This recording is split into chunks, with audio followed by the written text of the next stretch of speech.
Hagajing lekai sedang jong ke Women Premier League hapdeng ke RCB Persia ke Mumbai Indians.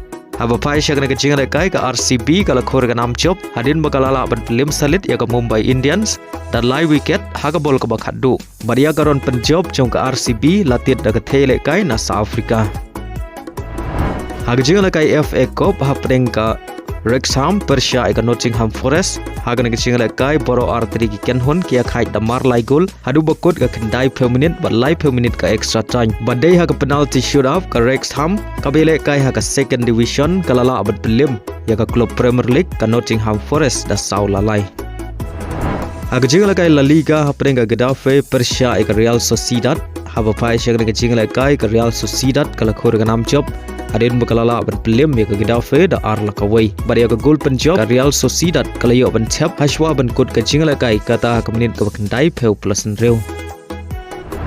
Haga jinglakai Bundesliga pedeng ke Eintracht Frankfurt Persia ke Dortmund haga nang jinglakai baro arteli kenhon kia khai da marlai gol hadu bukut ke jinglakai. Haga jinglakai Saudi Pro League hapedeng ke Al Khylwit Persia ke Al Ittihad haba pai syag ne kecing lekai ke Al Ittihad kalau khur ke nam job hadin bakalala ban pelim sok ya ke Al Khylwit ta sau lanot barhaga ne kecing lekai orang lekai bakan sai jo ke Al Ittihad u Benzema uria ban tap lai gol nang benta ke Al Ittihad. Haga jing lekai Africa Cup of Nation quarter final hapdeng ke Cameroon Persia ke Morocco haga ne kecing lekai quarter final ke Rung Hakimi ke Morocco kalau khur ke nam job hadin bakalala ban pelim ya ke Cameroon da Arlanon. Badleng bagan ke jing job ke Morocco kala yo ben Rung ke semi final.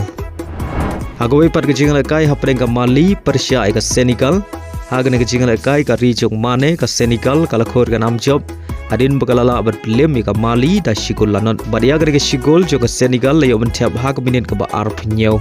Badleng bagan ke jing job ke Senegal kala yo ben Rung ke semi final.